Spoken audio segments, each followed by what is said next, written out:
Millionaire Mindset.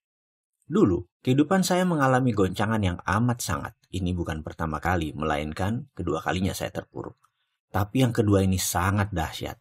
Seluruh harta saya hilang dan hutang saya menumpuk. Ketika itu saya masih memiliki beragam bisnis, tetapi dalam masa hampir bersamaan, shit happen alias kesialan beruntun terjadi dalam kehidupan saya. Money changer saya kecurian hingga 2 kali dalam 3 bulan.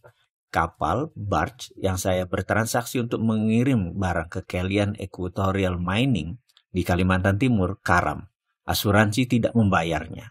Pabrik kapur, Hydrated Lime, yang masih berhutang pada bank, kena gempa di Cilengsi. Gempanya memang kecil, tapi meretakkan tungku utama yang harganya mahal. Traktor di kuari kapur meluncur tak terkendali menabrak silo pabrik. Asuransi juga tidak menggantinya. Ditambah lagi bank pembiayaan kami yaitu PDFCI ditutup BPPN di tengah krisis keuangan yang berkepanjangan kala itu. Harga bahan baku mendadak naik 200% yaitu harga gas. Perusahaan saya pun terpaksa file for bankruptcy. Semua musibah ini terjadi dalam kurun waktu 2 tahun yaitu tahun 1999 dan 2001. Kerugian tak tanggung-tanggung. Mobil hilang semua, rumah 3 hilang semua. Masih berhutang 9 digit lagi. Setiap saat, setiap hari emosi saya memuncak. Makan keluarga, bayar sewa, uang sekolah anak membuat panik dan marah. Mau bekerja di mana? Kapan hutang terbayar? Bagaimana untuk hidup? Demikian segala hal itu berkecamuk di kepala saya. Dikejar debt collector, dikejar hukum, dikejar BPPN, dan juga dikejar teman investor yang marah dan kecewa dengan saya. Bayangkan betapa kusutnya situasi saya saat itu. Di tengah keputusasaan, siang itu saya langsung memandang langit dan bicara langsung kepada Allah Subhanahu wa Ta'ala, Tuhan yang saya percayai 100%. Saya katakan kepadanya bahwa saya putus asa dan hidup saya sudah diambang frustrasi. Saya marah sekali kepada semuanya. Saya menuduh kehidupan ini tidak adil. Saya merasa telah melaksanakan seluruh ajaran agama. Saya teringat betapa tertibnya saya puasa Senin Kemis selama 5 tahun. Saya tidak putus sholat malam. Selalu tahajud setiap malam. Jangankan peribadatan yang wajib-wajib, yang sunnah saya laksanakan semua. Hitungan zakat, hitungan sedekah, saya tidak 2,5% lagi. Saya mendirikan panti asuhan, mengelola 8 panti, menampung 400 anak yatim dalam kurun waktu 5 tahun kala itu. Itu semua saya laksanakan dengan tulus, dengan keindahan munajat. Namun, ketika kebangkrutan beruntun selama 2 tahun tanpa jeda, tanpa belas kasihan terjadi pada saya mempertanyakan, apa bukti ketaatan dengan kenyataan yang saya dapati? Jujur, saya marah kepada Tuhan. Waktu itu, saya protes, bahkan sempat muncul keraguan dalam hati saya mempertanyakan keadilan Tuhan. Saya bertanya kepadanya, mengapa musibah ini terjadi kepada saya? Apalagi yang kurang dari saya, sehingga saya pantas menerima ini semua? Mengapa rasanya hidup ini kejam dan sadis sekali? Pertanyaan-pertanyaan itu terus berputar dalam diri saya. Akhirnya, saya mulai menjauh dari Tuhan. Jangankan sunnah, yang wajib pun mulai saya tinggalkan karena saya meragukan semua tentang ajaran kebenaran agama saya. Saya bertanya, namun tidak ada jawaban. Saya kesal, saya murka. Permasalahan ekonomi ini akhirnya berimbas pada rumah tangga dan pernikahan pertama saya waktu itu. Istri saya kembali ke rumah mertua. Kemudian, saat itu anak saya yang tertua demam, panasnya 39 derajat Celcius dan sudah tidak gerak banyak. Adiknya pun mengalami hal yang sama. Mereka masih balita, baru berumur 4 tahun dan 2 tahun. Listrik di rumah padam. PLN tidak mampu bayar. Tidak ada makanan, tidak ada uang di tangan. Dan setiap saat ada telepon isinya penagih hutang-hutang saya. Saya berutang pada lebih dari 5 institusi keuangan, lebih dari 60 individu. Dari utang yang berjumlah hanya 1 juta hingga miliaran rupiah. Puncaknya, suatu hari saya ditelepon oleh seorang pemberi hutang yang mungkin sudah muak dengan saya. Dengan kasar dia bilang akan mendatangi rumah saya sore ini dan dia akan tagih dengan apapun resikonya. Kalau tidak bayar, dia akan paksa. Gaya bicaranya sudah seperti preman. Tumpah darah pun dia siap, katanya. Saya tidak ada pilihan. Hanya bisa melakukan satu hal. Saya bertahan habis-habisan, saya asah pisau. Saya sudah tidak sanggup lagi dan bersiap untuk kemungkinan terburuk. Kalau memang orang itu menantang bertumpah darah, terpaksa saya lawan. Saat itu rasanya saya siap membantai orang. Saya sudah tidak peduli lagi apa yang akan terjadi. Saya sudah tidak punya apa-apa. Bahkan harga diri pun saya tidak punya. Saya siap mati. Kedua anak saya yang demam membujur lemas di lantai beralaskan hanya bed cover. Bukan tempat tidur, udah dijual tempat tidurnya. Yang satu minum dari botol air tajin, air beras. Yang satu hanya diam dengan botol air mineral yang tidak diminumnya. Saya hanya menatap kosong. Ke dokter tidak bisa. Tidak ada jalan lain saya menuju ke dokter. Karena itulah, begitu ada yang menantang harga diri saya sudah tidak punya apa-apa lagi. Saya siap jiwa raga. Dia yang menagih, kalau datang mencari ribut, saya bunuh. Itu pikiran laknat yang sempat terlintas dalam benak saya. Saat itu, saya berpikir, toh dia orang rantau, keluarganya tak ada yang tahu, teman pun tak banyak. Kalau saya terpaksa bunuh dia, saya kubur di halaman belakang. Tidak ada yang tahu juga. Rasanya saya benar-benar sudah dirasuki dajjal. Saya kumpulkan barang-barang di sekitar saya dan saya pakai untuk membantai orang ini. Benda tajam, benda keras, benda panjang, semua saya siapkan. Saya umpetin di mana-mana. Saya tahu sekali bagaimana menggunakannya dan saya tahu sekali di mana sudut ruangan yang saya bisa pergunakan. Intinya saya panik aja segila-gilanya manusia.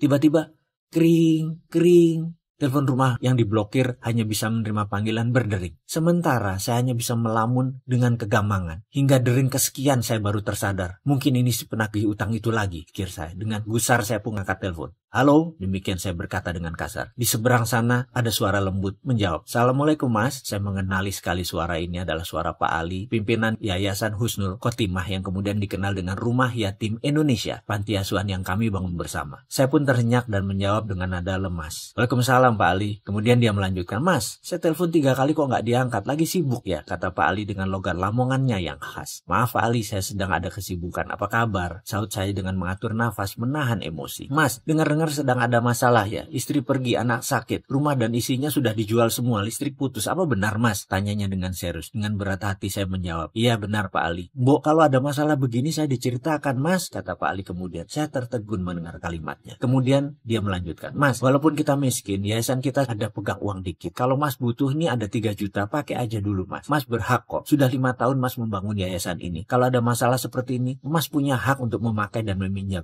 Saya ke rumah ya sekarang, terus bawa anak-anak ke dokter. Saya yang antar. Nyes. Rasanya saat itu bara di hati saya seakan tersirap satu ember es batu. Saya tertegun, terduduk, dan menangis terseduh. Saya tidak kuasa menahan getaran di dada. Rasa haru, rasa malu, ada rasa senang, kesal, semua jadi satu. Dengkul saya keduanya di lantai. Tangan saya masih memegang kelewang, pedang pendek. Sesaat kemudian saya buang jauh. Yang ada hanya diri saya tersungkur bersujud. Saya salah ya Allah, saya salah. Batin saya memohon tobat. Saya tersungkur di sajadah tua yang tepat ada di samping saya. Tak lama kemudian selagi saya terduduk menatap langit di bawah pohon kelapa di teras belakang rumah, terdengar suara bariton mengucapkan salam. Assalamualaikum, sapanya. Saya pikir Pak Ali. Rupanya bukan. Dia rupanya tadi orang yang menagih utang dan menantang saya. Saya pun menjawab, Waalaikumsalam. Begini Pak, utang Bapak 10 juta, apa bisa saya ambil sekarang? Saya hanya berkata, anak saya sakit. Saya perlu uang untuk biaya anak saya. Sebentar lagi ada uang 3 juta datang. Terserah mas, mau ambil berapa mas atur. Kalimat itu mengalir tanpa saya rancang. Marah saya sudah hilang, saya pasrah saja. Oh begitu Pak, katanya dengan nada datar. Anak Bapak sakit dua-duanya. Yang berbaring di dalam itu ya, katanya sambil menengokkan kepala ke arah ruang tengah. Iya, saya jawab singkat. Oh maaf kalau gitu, saya nggak tahu Pak kalau Bapak anaknya sakit. Sebaiknya Bapak urus mereka. Uang saya gampang, saya pamit dulu deh. Besok kabari saya Pak, urusan utang gampang, yang penting keluarga dulu. Begitu katanya tanpa basa-basi dan tanpa diduga-duga. Dia pun pamit pergi dan saya masih di posisi kebingungan. Lunglai di ujung bangku di bawah pohon. Tubuh saya berkeringat. Saya memaksa diri untuk bangun dan mengikuti dirinya dari belakang sambil memanggilnya. Mas, saya pasti bayar utang saya. Saya hanya butuh waktu. Maafkan saya ya mas kalau saya kasar dan panik. Itu kata saya. Ketika dia berbalik badan, saya julurkan tangan saya yang kemudian dia sambut dengan jabatan erat dan senyum di bibirnya. Dia berkata, iya pak, saya juga minta maaf. Saya salah mas, kata saya. Saya berutang tapi tidak berkemampuan. Saya janji mas, saya bayar. Tak lama setelah dia pergi datang Pak Ali dengan kijang tuanya. Tanpa basa-basi langsung saya peluk dia. Pak Ali, sukron, terima kasih. Itu kata saya. Ayo ke dokter mas, aku bawa fatur, mas gendong Aska, ajaknya singkat. Setelah 2 tahun dihajar musibah yang merusak keyakinan saya, akhirnya saat itu saya menyadari satu hal. Semua masalah yang saya alami berasal dari diri saya. Hal lain di luar diri saya hanyalah pelengkap. Saya langsung berdoa, maafkan saya ya Allah, ampuni saya. Engkau begitu mulia dan saya selama ini salah memandangmu. Saya sadar bahwa saya sendirilah yang harus bertanggung jawab dan menyelesaikan semua ini. Saya layak incar sepenuhnya. Maafkan saya yang telah melakukan merindukan kekuasaan-Mu ya Allah. Saya memilih berdamai dengan Allah. Saya memilih memulai sesuatu dengan kesadaran penuh untuk mengubah nasib saya, menulis ulang sejarah hidup saya. Saya mendapatkan semacam pemahaman baru bahwa cara berpikir selama ini tidak bekerja dengan benar. Buktinya saya rugi, buktinya saya bangkrut, buktinya semua orang menjauh. Akhirnya saya harus merubah cara pikir saya. Itu ada dalam benak saya. Saya harus berubah. Saya harus kemana dan bagaimana saya mengubahnya? Itu pertanyaannya. Berkali-kali saya bertanya dalam diri saya. Tak lama setelah menjual rumah, saya pindah ke rumah kontrakan yang sempit. Suatu sore, tetangga rumah kontrakan saya pulang kantor. Kaca mobilnya terbuka, Pak. Dia rupanya ingin membuang sesuatu. Mungkin sampah. Agaknya dia tidak melihat saya berdiri di sisi jalan tersebut. Mungkin karena maghrib pencahayaannya mulai samar. Mungkin juga dia tidak fokus karena mengumpulkan barang yang akan dibuang. Bruk, tiba-tiba segumpal kertas jatuh tepat di kaki saya. Entah mengapa saya tergerak memungutnya dengan tulisan yang berwarna merah mengkilat. Setelah saya membuka lipatannya, saya membaca kertas tersebut, ternyata brosur Millionaire Mindset Training di Australia. Saya merasa aneh dan terkejut. Inikah jawaban doa yang saya panjat? Saya berdiri termenung. Rupanya tetangga saya tadi baru sadar bahwa sampah yang dibuang tadi jatuh di depan saya. Dia pun menghampiri saya. Mas, maaf sekali. Saya nggak lihat, katanya kikuk. Loh, nggak apa-apa.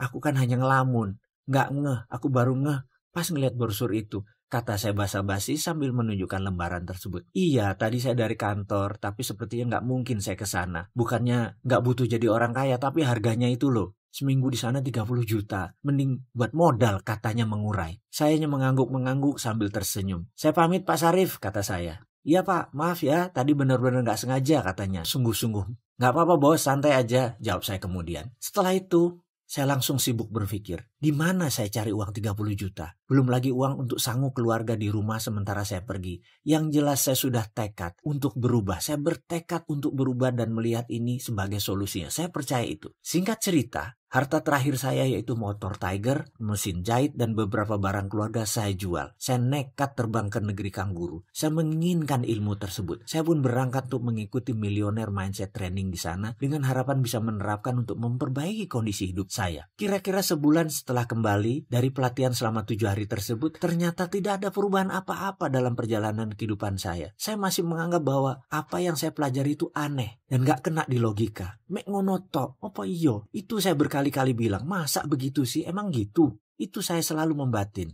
Memang benar, saya meragukan dan saya menganalisa, mencoba mengurai maksud dari pelatihan tersebut. Tapi saya lelah, keadaan saya begitu-begitu saja. Saya belum bisa dapat uang lagi, saya belum bisa melunasi tunggakan hutang.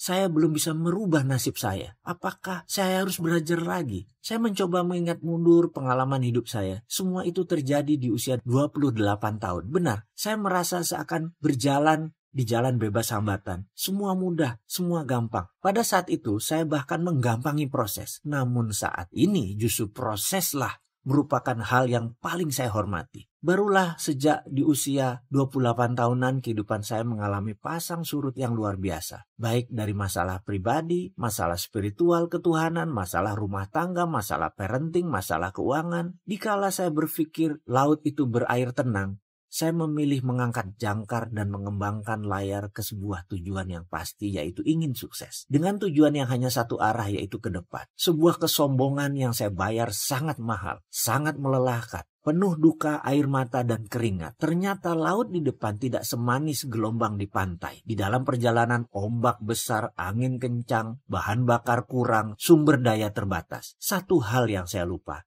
saya tidak bawa kompas penunjuk arah. Dalam artian, saya mengarungi samudra tanpa ilmu, tanpa petunjuk, tanpa pembimbing. Bentang-bentang saya punya glory from the past, kisah sukses masa lalu. Saya merasa bisa melakukan apapun. Bayangin, di usia 26 tahun saya menjadi miliuner. Milian-milian uang ada di kantor saya. Masih muda, tapi dalam 28 tahun semua berbeda. Dalam 30 tahun mendadak semua bergeser. Itulah biang masalah saya di masa depannya. Sejak keputusan saya mengarungi samudera, hingga sampailah saya ke titik di mana kapal saya akhirnya karam di dasar samudera. Sementara badan saya terdampar di pulau kecil sendirian dengan kebutuhan dasar seadanya. Saya hanya diam, merata pun tidak bisa, air mata habis, tenaga tak punya. Yang ada hanya nafas di badan. Itu pun setiap tarikan nafas terasa sesak. Seakan-akan dada ini mau meledak karena terisi oleh rasa kesal, lelah, marah, dan kecewa. Karena itu, Ketika saya memutuskan untuk berubah, artinya saya tidak mau melakukan semuanya dengan cara yang sama seperti masa lalu. Saya harus melakukan dengan cara yang berbeda. Karena itulah saya memutuskan bahwa saya harus berilmu agar saya memiliki platform atau pondasi baru, terutama cara saya berpikir. Ibaratnya, saya bukan hanya perlu belajar dan menginstall software baru, tapi OS atau operating systemnya harus saya reset untuk bisa tergabung dan terhubung dengan software tersebut. Sederhananya begini, jika otak kita yang berkemampuan maha dahsyat ini adalah hardware pemberian Tuhan, softwarenya kita sendiri yang pasang. Sebut saja software sukses, software sehat, software bahagia, itu semua manusia yang install. Jadi hardwarenya memang pemberian Tuhan, tapi softwarenya manusia yang pasang. Mungkin banyak sahabat yang menonton video ini akan berkerut kening ketika saya membawa hal seperti ini, tapi coba saya berikan ilustrasi. Seorang anak yang hidupnya dikritik, dimarahi, ditekan, dipaksa, diharuskan, dibatasi, dilarang, dimaki, dan dihina, akan membuat dirinya tumbuh sebagai pribadi yang peragu, pemarah, dan pendendam. Bandingkan dengan anak yang tumbuh dengan didorong, dipuji, disayangi, diperhatikan, didukung, dan dikelilingi suasana penuh canda tawa, sang anak akan memiliki platform hidup lebih ringan, lebih fun, banyak senyum, dan vibrasi dirinya disukai orang. Yang saya maksud di sini adalah software seseorang diinstal oleh orang tuanya, oleh lingkungan sekitarnya, dan tentu saja software yang buruk bisa diganti, diubah, bahkan dibuang bila kita mau. Sesuatu yang dipasang umumnya bisa dilepas. Setuju bukan? Bukan sesuatu yang permanen, karena itu kita yang masang, kita bisa lepas juga. Teman-teman dari bidang aplikasi psikologi mungkin mengenal ini dengan sesi terapeutik dalam dunianya. Ketika mencari kompas ilmu pengetahuan dan pola pikir itulah saya baru sadar. Selama ini saya menerima hasil sebuah printer yang isinya salah. Lalu saya mati-matian mentipek, menghapus tulisan dalam kertas tersebut. Begitu seterusnya. Saya tidak sadar bahwa yang saya harus rubah adalah justru bukan dokumen yang diprint, tetapi bukan juga printernya, melainkan data di dalam komputernya. Kalau isi komputernya sudah benar, baik itu softwarenya maupun datanya, hasil yang diprintnya pasti tidak salah, pasti benar.